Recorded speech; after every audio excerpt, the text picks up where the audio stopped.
നമസ്കാരം. ഗ്ലോബൽ സമയത്തിലേക്ക് സ്വാഗതം.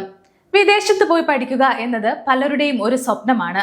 മികച്ച വിദ്യാഭ്യാസവും ജീവിത രീതിയും നല്ല ജോലിയും സ്വപ്നം കണ്ടാണ് പലരും ഈ തീരുമാനത്തിലേക്ക് എത്തുന്നത്.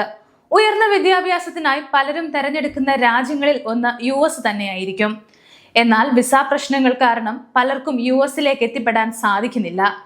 ഏറ്റവും പുതിയ റിപ്പോർട്ടുകൾ പ്രകാരം ഏകദേശം 70% വിസ അപേക്ഷകളാണ് US എംബസി തള്ളിക്കളയുന്നത്.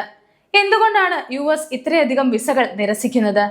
ഒരു മുൻ US നയതന്ത്രജ്ഞൻ ഈ വിഷയത്തിൽ ഞെട്ടിക്കുന്ന വെളിപ്പെടുത്തലാണ് ഇപ്പോൾ നടത്തിയിരിക്കുന്നത്. ഇത് സോഷ്യൽ മീഡിയയിൽ വലിയ ചർച്ചകളുമാകുന്നുണ്ട്. US ഭരണകൂടത്തിന്റെ കടുത്ത കുടിയേറ്റ നയങ്ങളുടെ ഏറ്റവും വലിയ ഇരകളായി മാറിയിരിക്കുകയാണ് ഇന്ന് ഇന്ത്യൻ വിദ്യാർത്ഥികൾ. അടുത്തിടെ പുറത്തു വന്ന റിപ്പോർട്ടുകൾ പ്രകാരം വിസ ഇന്റർവ്യൂവിന് ഹാജരാകുന്ന 10ൽ 7 ഇന്ത്യൻ വിദ്യാർത്ഥികളുടെ അപേക്ഷകൾ നിരസിക്കപ്പെടുകയാണ്. അതായത് വിസ റിജക്ഷൻ റേറ്റ് ഏകദേശം 70% എത്തി നിൽക്കുന്നു. കഴിഞ്ഞ 10 വർഷത്തിനിടയിലെ ഏറ്റവും ഉയർന്ന നിരക്കാണിത്. വിസ അപ്പോയിന്റ്മെന്റുകൾ ലഭിക്കാൻ തന്നെ നല്ല കാലതാമസം നേരിടാറുണ്ട്.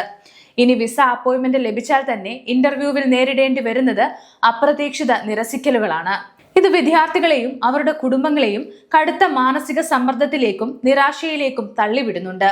ഈ വിഷയത്തിൽ പ്രതികരണവുമായി രംഗത്തെത്തിയിരിക്കുകയാണ് US ഒരു മുൻ നയതന്ത്രജ്ഞൻ. US ഈ കടുത്ത നിലപാട് തികച്ചും തെറ്റാണെന്നാണ് അദ്ദേഹം പറയുന്നത്.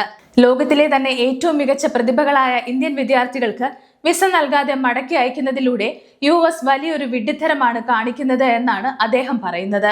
ഇന്ത്യൻ വിദ്യാർത്ഥികൾ കേവലം പഠിക്കാൻ മാത്രമല്ല US എത്തുന്നത്, മറിച്ച് ഇവിടുത്തെ യൂണിവേഴ്സിറ്റികളുടെ സാമ്പത്തിക അടിത്തറ ശക്തമാക്കുന്നതിലും അവിടുത്തെ റിസർച്ച് ലാബുകളുടെയും IT മേഖലയുടെയും വളർച്ചയിലും നിർണായക പങ്ക് വഹിക്കുന്നുണ്ട്.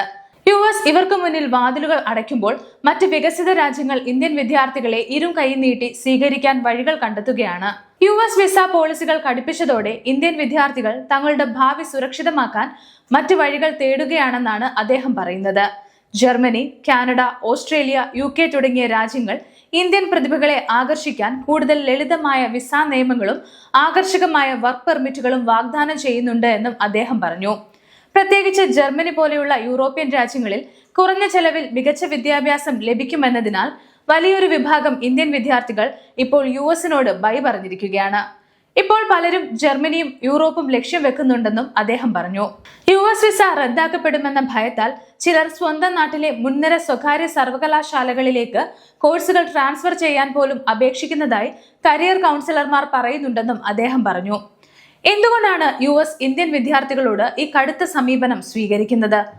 പ്രധാനമായും US ഇമിഗ്രേഷൻ നിയമത്തിലെ സെക്ഷൻ 214B മുൻനിർത്തിയാണ് ഭൂരിഭാഗം വിസകളും നിരസിക്കപ്പെടുന്നത് എന്നാണ് അദ്ദേഹം പറയുന്നത്.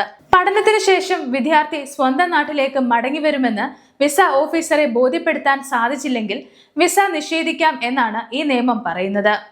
ട്രംപ് ഭരണകൂടത്തിന്റെ കർശനമായ സ്ക്രീനിംഗ് നടപടികളും വിദ്യാർത്ഥികളുടെ സോഷ്യൽ മീഡിയ അക്കൗണ്ടുകൾ വരെ പരിശോധിക്കുന്ന പുതിയ കടുത്ത നിയമങ്ങളും ഈ വിസ പ്രതിസന്ധിക്ക് ആക്കം കൂട്ടിയിട്ടുണ്ട് എന്നും അദ്ദേഹം വ്യക്തമാക്കി.